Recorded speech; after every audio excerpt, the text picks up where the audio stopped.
Hey guys, what's cracking? Godsman here, coming at you with my updated Bavsargra deck profile post set 12. So, now that set 12 has finally been fully revealed, we now have a lot of new tools in Bavsargra's arsenal. Not only do we get access to 2 arms cards, we also have an incredible grade 2 searcher and, obviously, the new grade 1 overdress unit for Bavsargra in the form of Vylord. These are really substantial upgrades, so much so that all 4 of them are actually going to see places in this deck list today. And having done a lot of tests, I found that although fundamentally Bavsargra doesn't play much different, what it does do, it does even better now. And I'm really impressed with how much Bushy has been able to upgrade the deck while maintaining the identity and the strategies involved. Now, I want to mention a couple things here before I get into the deck profile. The first thing I want to mention is that I did a lot of play testing beforehand in order to come to this deck list. This isn't something I made offhandedly. There was a good deal of experimentation, so much so that I even made a post not too long ago asking people what their deck lists and their opinions on certain card inclusions were like. That way I could sort of ruminate over everything and figure out what would be the most optimal list. And I believe I have it down to a system here. I'll explain it, but just keep this analogy in mind. Bavsargra as a deck works like a clockwork. So the second thing I wanted to mention is that this isn't going to be a deck profile where I explain every card effect in detail, particularly with the old cards. I'm going to expect that you guys know the cards already exist, like Bavs herself and some of the old arms cards, things like that. However, I will be having a more in-depth discussion on what the new cards bring to the table, and also talk a bit about how to implement their effects into the greater scheme of things. All right, let's begin. Starting off with our lovely ride line, there's nothing new here to really talk about. It is the same ride line that it's always been. We've got ourselves grade 0 Arhinsa. Yes, this is mandatory because grade 1, you ride over, and then boom, you go ahead and get your arms card. Grade 2, recycle is back, and then finally you get to the grade 3. It's kind of funny talking about this ride line in retrospect because with the Gondiva and other such decks coming out, people have more so opted to run this ride line versus their actual ride lines, because this is essentially a free grade 2 and grade 3 ride on legs. That in and of itself is pretty damn good as far as ride lines is concerned. The only thing I want to mention that's new with this ride line is the grade 1. So when you're searching off for Namorkahr, obviously you want to go for shield as much as possible. Shield is your #1 pick here. However, I want to bring up an alternative, which is when you're trying to search between shield and sword, be careful. If you already have a left DD arms, and with the inclusion of the axe here, spoiler, it's one of the new ones, we now have to be careful. If we see an axe or a shield in the hand already, you want to go for the sword. That may seem a little bit counterintuitive because if you see the axe, you're like, oh, well, I want the shield to go with the axe. Don't do that. If you don't see any searchers, you have to assume that you won't be drawing into a right DD arm, and this deck more than ever places significant importance on seeing both of your arm cards on Bavsargra as soon as possible. So I do want to caution you on that, but that's basically the only thing I want to talk about the ride line in of itself. It's pretty standard stuff. Like I said, I'm not going to explain the old things. Okay. So now moving on to the deck list proper, I'm running 3 Persona rides. Now this, funnily enough, feels a little bit avant-garde to some people. I've seen a fair bit of lists where they don't run all 3 extra copies of Persona, and that's because of how piece-reliant this deck is. It's a very tight list, but I still believe in the Persona ride. Not only because of the obvious power-up, but when you're running Persona Ride, it also grants you Soul because you're riding over Bavsargra. Soul is really huge in this deck. You want to be able to fuel Bavsargra's Soul Blast 2 skill as much as possible, and that gets a little bit more tricky because our 2 main searchers in the deck do Soul Blasts, and that soul can drain really quickly turn after turn, even if she does have a soul charge effect. So I do still run the Personas for those 2 reasons, and also there have been a couple times where I haven't really lacked much in the ways of attackers, so you can just call this down as a 13k beater in of itself. So there's always that fringe benefit to consider. Okay, now we're on to some of the juicy bits. Let's talk about our arms cards. So for our arms cards, we're going to be running a total of 4 right DD arms. I'll go over the lefts later, but just for reference, 3 lefts. So 78 arms total for them being right. So obviously we know what Spear does. CB, draw, really good card. We know what Prithivih does. It's just the one that the ride line searches. It can ping a damage if you're desperate enough. Generally don't want to do this because CB is tighter than ever in this deck, so I wouldn't recommend it. But the one that is going to be the discussion piece here is the new one, which is Sealed Blaze Hammer Suriiya. So what this one does is when you arm your Vanguard with it, it gives a 10,000 power bonus to the Van. Furthermore, you also retire a back row rear guard. Your choice. Your opponent doesn't choose it, you choose. And then it has another auto skill on the Van Circle where at the end of your turn, you can drop it to the drop zone in order to add back a right deity arms from the drop zone to the hand. This is a fantastic card. Now, I only use this as a 1-up because we have selective searching in the deck to add particular deity arms, and he's more of a utility card that goes into other right deity arms because of the second effect. So I don't really run more than one copy. However, at the one copy, it's really optimal. After all, the retire skill is of course nifty. You can essentially get 3 retires in a turn just by using Bav's skill in this. But what I like the most about this card is that by swapping it out for something like, say, a Spear during the end phase, it solves one of the fundamental problems that Bav's players can sometimes run into when operating the deck, which is that, yes, you can arm your Vanguard this turn willy-nilly, but you need to find ways to re-arm it the next turn. We're only running a total of 7 arms cards in this deck, so that's not necessarily a given. Now, there's other re-armors, such as the new Vanguard, to consider, but you may not always have those set up. So this is just another way to re-arm and keep that going every turn. And as I'll talk about later, this deck works like clockwork, and there's a way to loop this hammer in and out of the Vanguard circle every turn. One final fringe benefit before we move on.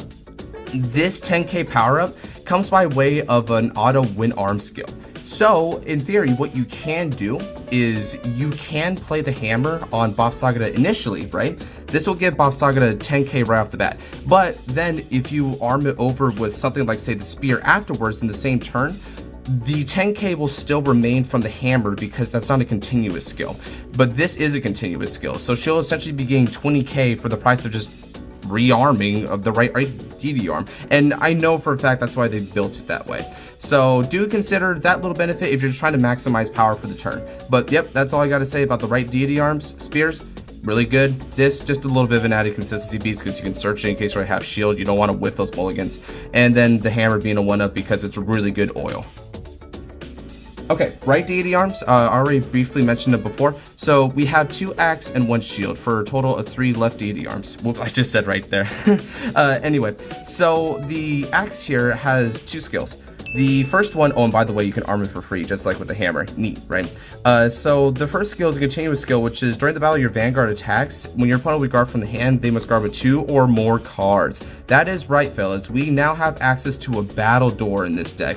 It is only for the Vanguard swing. However, as any battler will tell you, that's just fine because the primary way that the opponent is going to try and defend against your Vanguard's attack is with PGs. It's really big. It has critical damage. They don't have a front row to help defend them. They're going to want to PG as much as possible. And this guy is here to punish the PGs. Not stop them, because that would be too good, but it will punish the PGs as much as possible. It also means that if they have an over trigger guard, they're going to need to guard another card anyway from the hand. So this is a really strong effect. It has a second one though. Auto on the Vanguard circle, at the end of the turn, you counterblast 1 and drop it in order to rearm a left deity arm straight to the Vanguard. So you can see how it looks a lot like hammer on paper, but these recursion effects, as I'll call them, are very different in actuality. This one is free and it adds to the hand, meaning that you'll rearm on the following turn. However, Axe's drawbacks and benefits are that it CBs, that's a drawback, and it arms immediately, which is kind of a drawback because that means you won't be able to proc Bav's revival skill on the following turn because it's still during your turn.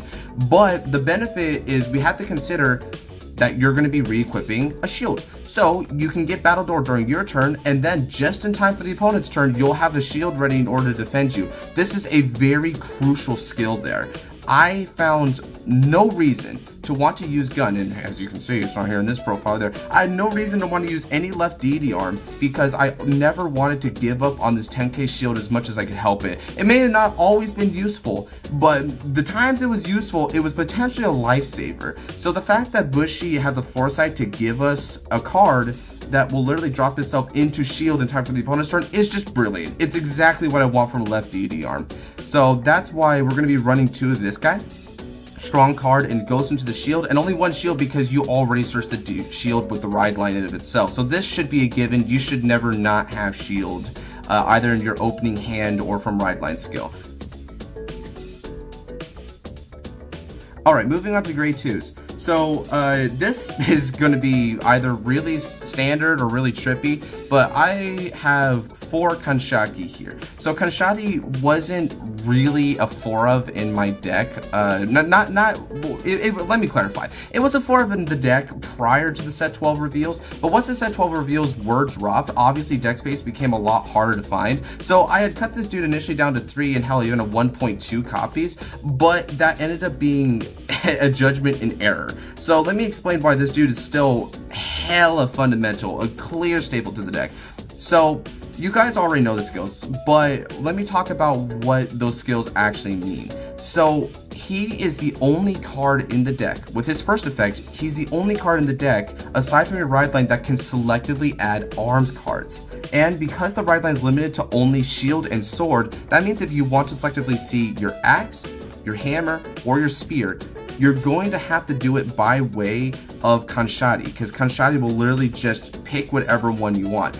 Our arms are all either 1-ofs or 2-ofs, so they're not very easy to come by in the deck if you don't open them up initially.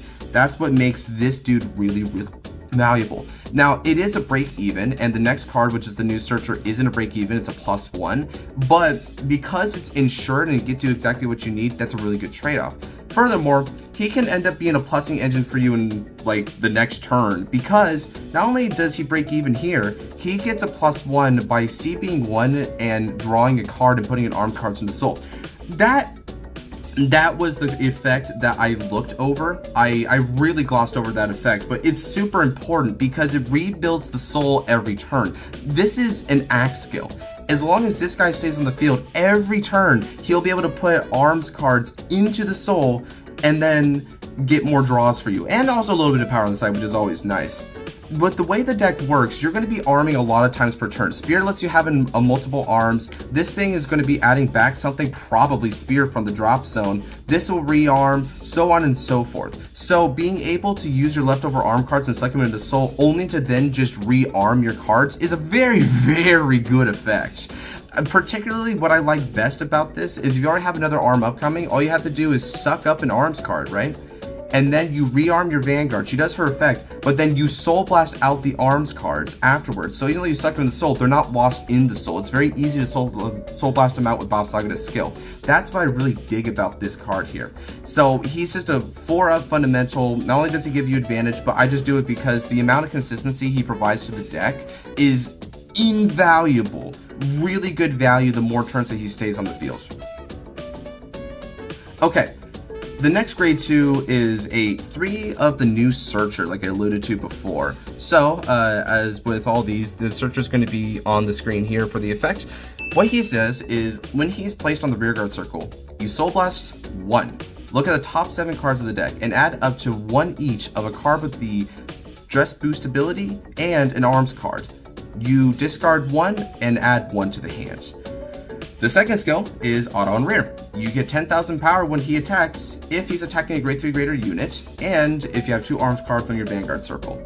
This card is freaking amazing. So whereas Kaankshati comes out ahead for being able to search out your arms cards specifically, this guy can still get your arms cards, but it is a +1 unlike Kaankshati. But he pulls ahead most particularly by being able to add either your Trick Moons or your Vylors. We don't have any other cards that will literally add them from deck to hand.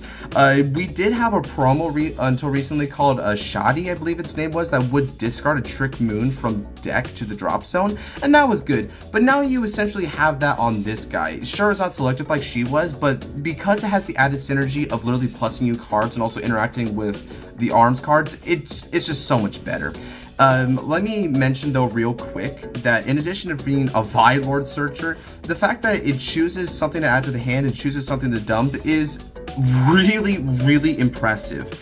you don't know necessarily what you're going to want to dump and what you want to add to the hand. So just to give you a little bit of preview here, let's say that you're looking at your top 7 and some of the cards you're seeing here. You know, let's say that you see an Axe and let's say you see a Trick Moon. And something like that, you'll want to add Axe to the hand and Trick Moon goes to the drop. So you can revive the Trick Moon immediately. No duh, right? But on the other hand, let's say you see something like Axe and Vylord. You'll want to add Vylord to the hand because Vylord overdresses from the hand specifically. No, some people don't realize this. You can't revive Vylord from the drop zone and overdress it. Overdressing only applies when you would have the ability to normal call it to the rearguard circle. That's it. So if you have this, you add it to the hand and then you drop the arms card and recur the arms card. So it's not always a given which one you drop and which one you add to the hand, but the fact that you have that choice and versatility is such a good design characteristic of, I don't even want to pronounce his name, like Duistiyah or something like that. That's his name. Anyway, I want 3 of him because after you get your searches done, he's not really that relevant anymore. He's just a 20k beater afterwards. And comparatively speaking, it's more fundamental to be able to ensure your arms cards than it is to ensure something like a Trick Moon. At least in my opinion, that's more central to the focus of Bavsargra. So that's why he's only a 3-0. Okay. So for a tech 1 of, I've got Alshnia. So Alshnia is, he's a classic card, right? Everyone knows what Alshnia does. He gets big and he revives something. The reason why he's a 1-of tech card is mainly because of space. I had him at more copies back when I had Kaankshati down more, but Kaankshati just ended up being so much more important as a consistency piece, and he's just a recovery piece basically. The reason why I have him over something like, say, Shabda, for instance, is whereas Shabda can revive itself every turn, that's really cool. You're having to pay a CB for it every time, and it's just a 15k beater. The value of this guy resurrecting a grade 1 or lower is way more valuable than Shabda reviving itself, because the selection that you have for your grade 1 or lowers is just staggering. I mean, let's just talk about it, right? You can resurrect a Vylord to the rearguard circle, because even though you can't overdress it, it still has a skill that makes it resist on the rearguard circle. You can throw in a Samadi. Yes, I'm running Samadi. We'll get to that when we get to that. You could also throw in Trick Moon. Hell, at bare minimum, you could throw in the crit trigger that moves into Soul, so you can have Soul in potentially better numbers depending on what your rearguard setup is. So there's a lot of value here with Alshnia, and also I want to bring up that we are somewhat in a control meta because of everyone's favorite, Jiva. So I do caution you guys to have at least some amount of recursion here for this format, but I didn't go so hard into it as to put in multiple copies because of really tight deck list. Okay, we're moving on to the grade 1s. Let's just get the obvious bit out of the way. Obviously, we're going to be running 3 PGs and 1 Elementaria Sanctitude. There's nothing to discuss here. They're just all staples. Okay, now let's get on to one of the meats of the video. We've got not 1, not 2, but 3 Vylords. Let me center them up nicely for y'all. All right. So what does this guy do? Well, he's a doozy. As you can see from the effects up there, he's got 3 effects at his disposal. The first, a little bit of a camera shake there. Whoopsie. His first effect is that he has a continuous on rearguard circle for resist. I mentioned it briefly, but this does not require overdress. He can just have a resist unit like on the field. That's it. You can revive it with Bavsargra in a control matchup, not need to overdress it, and he'll stay there no matter what. Especially since he's in the back row, so your opponent pretty much won't be able to attack or do anything against it at all. They would need to have some sort of non-selective removal to get rid of it. The second effect is that when it overdresses, you counterblast 1. You choose 2 arms cards from your drop zone. Now, one of them, you can arm to your Vanguard. The other one goes into Soul. That is a really, really good skill. So CB to arm is already pretty solid. I mean, we've seen it with things like, what was his name? Not Alshnia. He was the grade 3. Adarla, that was the name of it. So Adarla had a similar skill, but the fact that this thing moves into Soul is extremely underrated. Giving you access to the extra Soul is critical for being able to continue your plays with the searching and Bavsargra's skill particularly. This has saved my ass so much, this skill. It would be surprising. Some people have gone out and say they don't really run that many Vilelords because it feels like a win more card, but I would vehemently disagree. I believe Vilelord is more of a Swiss Army knife that gives you so much utility in one card that even if it's not useful for one skill, it's useful for another skill. And that's precisely what makes him such a valuable asset. He has consistency. He has the card value with the soul charge. He has the ability to stay on the field no matter what to maintain board presence. And he has, most particularly, his dress boost ability, which states that auto on the rear dress boost. When he boosts, he gives 5,000 power to your entire front row for every arms card equipped to your Bavsargra. So that means, you guessed it, it's essentially a boost that gives Persona Ride to your entire field. You don't need to wait, you get it right away. On turn 3, if you already have him in the overdressed state in the back row and you've got a Bavs cards with a couple of arms cards, bada bing, bada boom, you're able to just get right down to the good stuff. Now, of course, let's state something right off the gate. Overdress is not some willy-nilly thing. Obviously, you need to set up the Trick Moon to revive, and then this guy in the hand to overdress over it. And once you do, if for some reason you need to overdress again, you need to specifically get another Vilelord in the hand and another Trick Moon on the field. So it's not the easiest thing. That said, the value of this dress boost cannot go understated. Let's do some pretty simple math here. So you've got your Trick Moon, right? And we already know what Trick Moon does. Gives 10k to whatever it's boosting for every arms card on your Vanguard. Now, at first glance, you might be like, wow, I mean, that's 20k. This only gives 10k to the front row. But cumulatively speaking, this is better. Because if you have 3 units in the front row, what that means is that you're giving 10, 10, 10. That's 30k total versus this 20k max. So the potential of this is a lot stronger, and it gives you a lot more powerful rear guard columns. And the threat of the rear guard columns is that inevitably they're probably going to guard Bavsargra as much as possible because of the crit pressure. But if your rear guards are also super massive and you happen to say hit a critical trigger, then they're in a catch-22 situation. They just simply can't guard everything. So distributing the power throughout the front row is a lot better than just centralizing it on a column or two. And there's also just the obvious, which is there's nothing stopping you from simply having a Vilelord boost, say the Vanguard. You want to prioritize him in the back row center because that way you're going to be attacking with Vanguard first, and then the others will be able to get the full benefit of the power up. So you do that, and then these Trick Moons can still boost and give 20k to the other columns. So you really only need to see one Vilelord, and that's one of the main reasons why he's a 3-up, because not only is he very situational in some respects, but also very versatile, you only need to see one. So even if you would like to have multiples, that's just more cherry on the top. You need to see one, and I think 3 is enough to be able to see at least one in the game fairly consistently with all the searchability and filtering we have. So that's why he's a 3-up. I love this card. It's a very, very cool card, and I'm really excited to see what other potential overdress units they might be giving Bavsargra in the future. If it becomes more overdress based, then we have access to a lot of the Nirvana toolkit, and the Nirvana toolkit has some pretty interesting cards, not gonna lie, such as Expecta, where Expecta is a huge beater with a crit, and you just overdress it on top of Vilelord and start swinging. So if we ever have a more aggressive type of Bavsargra playstyle, that could be to your liking if you're trying to just get the crit pressure and win early. Okay, so we're not quite done yet with the grade 1s. We still need to talk about a one of tech in Samadhi. So Samadhi, a lot of people have cut him from the list, and I totally get why they did that. I was this close to cutting him from the list as well, but let me explain what he's still doing here. So this entire deck works on a very cyclical fashion. It's like clockwork, right? You go ahead and you revive Trick Moon to go into Vilelords. You have the different type of arms cards that'll go into other arms cards, so on and so forth.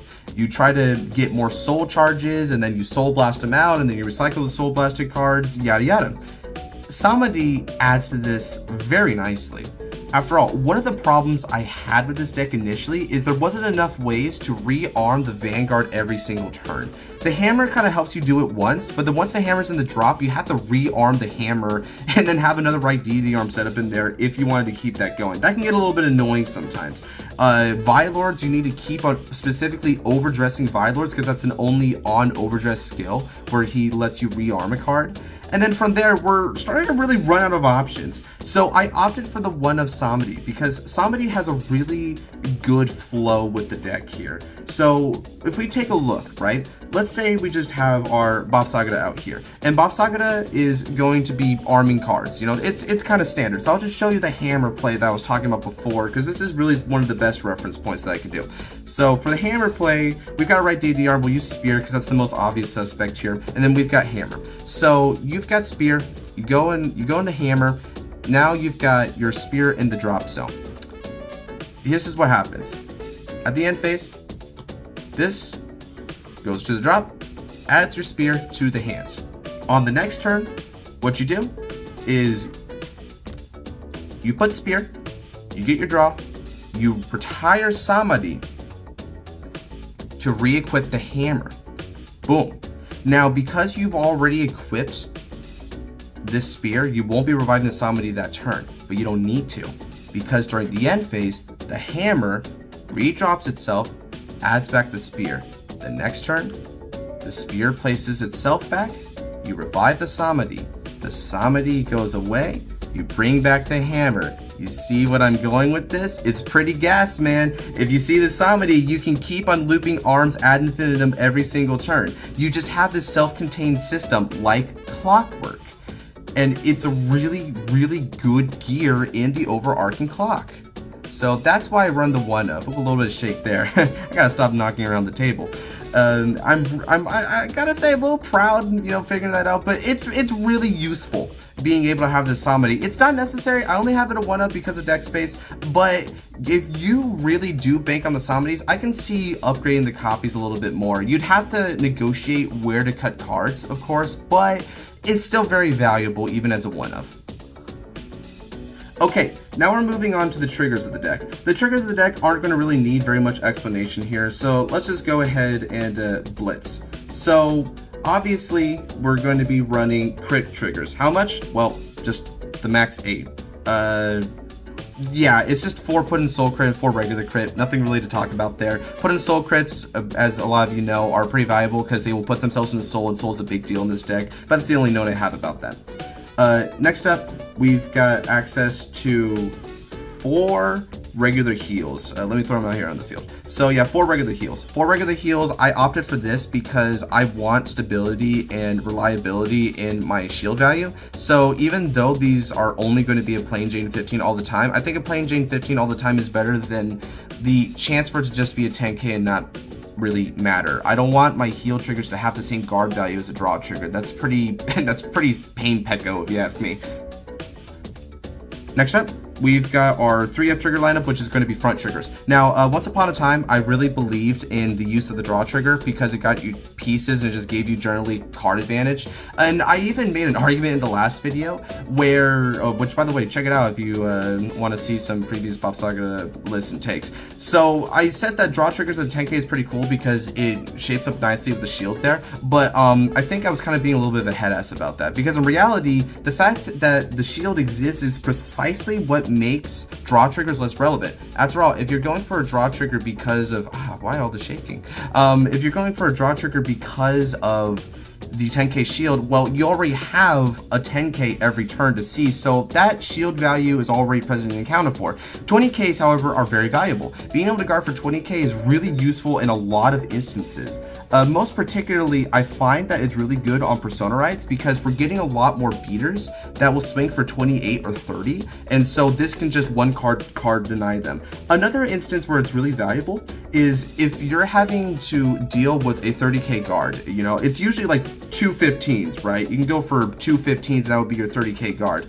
But you also have access to being able to simply do a 20k here and then 10k from the shield, right? 10k from the shield and 30, you know, that's 30. That's really easy. That's still just a 1-card guard even on a 30k, even though you had to use up your shield for the turn for it. It's just a really valuable card. And also, let's not forget that with your attack patterns, just swing with Vanguard first and then swing with the 2 rear guards. That's how you get the most value out of your Vylord in the center column.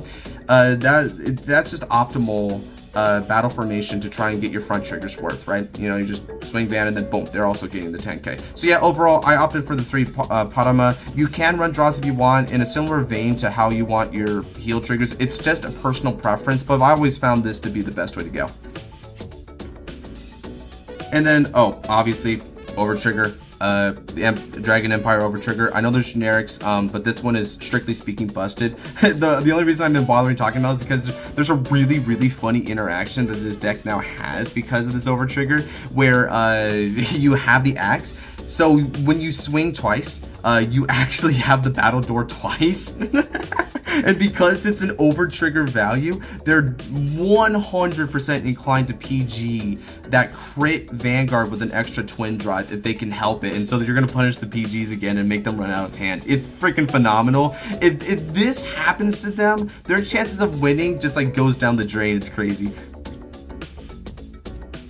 Okay, and that is the deck list. So what do you guys think of this deck list?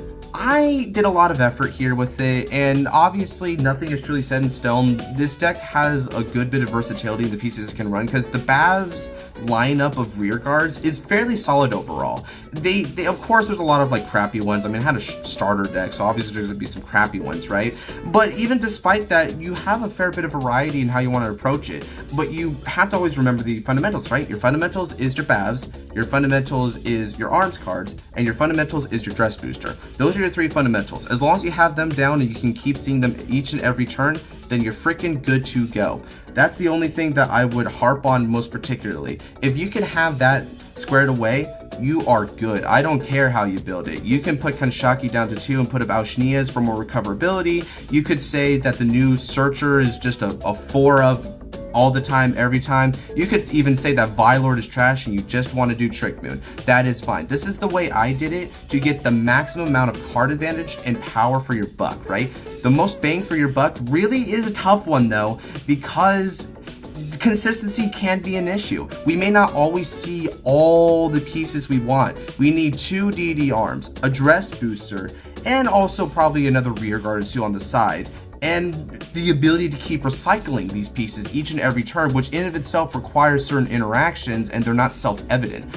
That's what makes this deck very tricky to pilot, so it takes some practice, and I would recommend that you try to get the feel, the flow for how you want certain cards to interact. Maybe you prefer some armed cards over other, maybe you want to run the gun, or maybe you find that there's some certain cards like Adarla which could re-equip, and you prefer that form of re-equipping over other re-equips like Vylord. It's got a heck of a lot of deck build variety, that's for sure. But this is what I wanted to give you guys today. I'm very proud of the list, and I think this list kicks ass personally. But hey, maybe you guys go over there and figure it out too, right? So if you do have any suggestions for me though, I would love to hear it down in the comment section below. I'm really, really excited for what they did with Bavs. This deck is a blast to play, and I want to hear your guys' takes and perhaps what you thought could be improved. If there's anything that I happen to miss, do let me know down in the comment section below. Furthermore, if you want to learn some more Vanguard content, you know, there's a lot to enjoy on my channel. I've got tier lists, top 10s, discussions, the whole shebang. So go ahead and check it out. And if you do like what you see, consider leaving a subscribe and turn on that notification bell for the next time I upload a video. And with that, take care. God bless.